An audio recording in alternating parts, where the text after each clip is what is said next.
자, 여기서 하려고 하는 것은 이쪽에 이제 연도가 쭉 입력이 되어 있으면 그 연도별로 2월 달이 원래 28일도 있고 29일도 있고 그렇죠. 그래서 연도별로 보통 4년을 주기로 해서 이렇게 최종 일자가 바뀌는데, 그러면 각 연도에는 2월 달 마지막 날이 28일인지 29일인지 확인을 하고 그날이 무슨 요일인지 이거를 이제 알아내는 방법을 한번 이제 연습을 한번 해보겠습니다. 일단 테스트로 2020이라고 한번 넣어보죠. 2020인 경우에는 제일 마지막 날짜를 구하는데 2020년 2월의 마지막 날짜를 구했거든요. 그래서 어떤 달의 마지막 날짜를 구하는 함수가 EO로 시작되는 함수가 있거든요. EO, 그러니까 end of라는 거예요.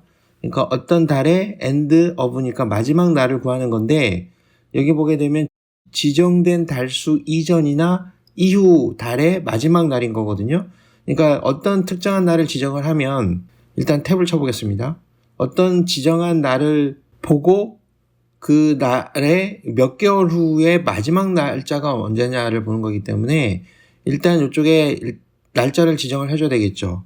그 날짜 지정은 이쪽에 날짜 모양의 데이터가 들어가야 되거든요. 지금 우리가 2020년 1월 1일이 됐든 2020년 2월 1일이 됐든 어떤 날짜가 지정되어 있는 공간이 없기 때문에 여기에다가 이제 날짜를 만들어 줍니다. date라고 하는 함수를 써서 날짜 모양을 하나 만들어 주는 거예요. 연도는 이걸 쓰면 되고, 그 다음에 월은 지정돼 있죠. 항상 2월로 지정돼 있고, 그 다음에 시작되는 날짜는 일단 상관은 없어요. 왜냐하면 그 달이 그 날짜의 다음 달의 날짜를 구한다고 했기 때문에 1일이 됐든 2일이 됐든 임의로 아무 날짜나 집어넣습니다. 이렇게 해서 괄호를 닫으면 요 세 개의 정보를 이용해서 날짜 데이터를 만들어주고, 일단 쉼표를 하고, 그럼 몇 개월 후에 마지막 날짜를 구할 거냐. 근데 2월이니까 다음 달이 아니죠. 바로 그 달이기 때문에 0을 집어넣으면 됩니다. 0을 집어넣으면 바로 그 달이다, 이렇게 되는 거겠죠. 그래서 괄호를 닫고 엔터를 칩니다. 그러면은 여기에는 우리가 생각하기에는 30이 됐든 28이 됐든 29가 됐든 그런 날짜가 나와야 되는데 43,890이 나왔거든요. 이거는 날짜 데이터죠. 날짜를 1년 번호로 표현한 거기 때문에 여기를 이용해서 여기에서 그 날짜로 바꿔줘도 되고요. 요 숫자를 이용해서 날짜로 변환시켜도 되죠. 그러니까 이 1년 번호 중에 데이 부분, 그러니까 데이 부분만 갖고 온다. 괄호 열고 괄호 닫고 이렇게 되면은 그 데이 부분만 갖고 오죠. 예를 들어서 요 데이 대신에 여기를 이어라고 하면 연도 부분을 가져오는 거고, 같은 데이터에서 뭐를 추출하느냐 하는 거를 선택하는 거기 때문에 이쪽에서 months를 하게 되면 달을 갖고 오겠죠. 근데 우리가 필요한 거는 여기에서 day를 갖고 오는 거기 때문에 이런 식으로 입력을 해주면 됩니다. 그래서 예를 들어서 요 다음에는 2021년이도 한번 확인을 할 수 있겠죠. 대략적으로 이런 모양으로 하게 되면은 각 연도별로 2월 달이 며칠까지 있는지를 확인할 수 있는 것이죠. 그 다음에 요일은 요 날짜에 해당되는 요일을 구하는 건데, 지금 요 앞에 있는 데이터는 일자밖에 없기 때문에 어떤 특정한 날짜, 그러니까 몇 년 몇 월 며칠의 요일인지를 알 수 있는 방법이 없잖아요. 그러니까 이것도 나중에 그 모양을 만들어 줘야 됩니다. 텍스트 모양에서 이것도 데이트 모양을 만들어야 되겠죠.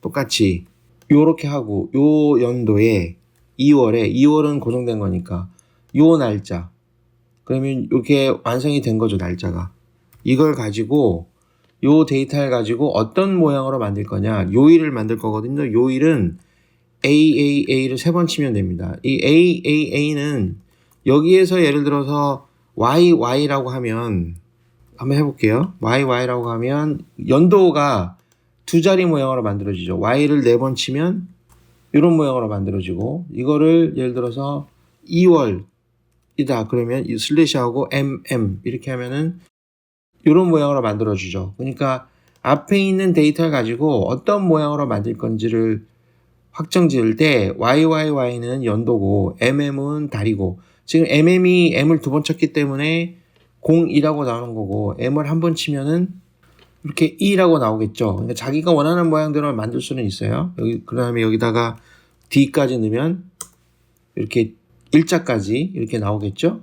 근데 여기에서 이제 요일을 지정하는 방법이 이렇게 AAA라고 치면 이게 요일을 지정하는 게 되거든요. A는 A, B, C란 뜻입니다. 그러니까 문자로 지정하라 이런 말, 날짜를.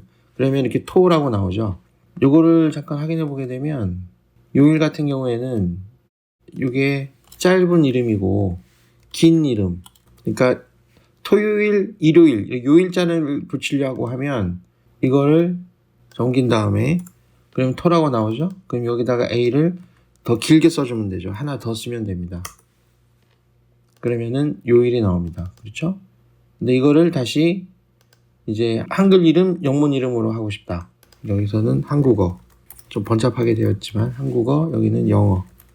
영어인 경우에는 이걸 카피해서 붙여놓은 다음에 이걸 이제 옮기면 되니까 기준 위치를 자 여기를 옮기면은 똑같이 토라고 나오죠.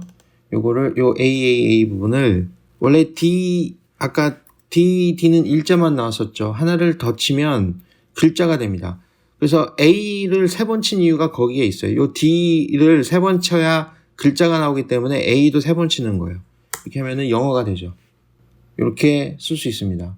그 다음에 이쪽도 여기를 복사해서 쓰면 되겠죠. 복사해서 처음부터 다시 입력해도 되고요. 자, 그래서 이걸 4번 치면 긴 이름이 나오겠죠.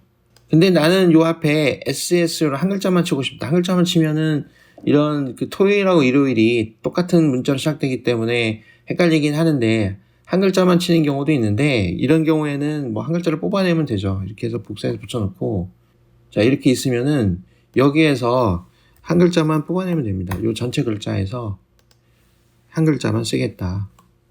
아주 칸이 모자라서 간략하게 쓸 때는 뭐 이런 식으로도 쓸 수 있는데 여기서는 뭐 S가 중복되기 때문에 별로 좋은 방법은 아니지만 뭐 이렇게 단순하게 쓸 때는 이렇게 쓰는 경우도 가끔 있죠.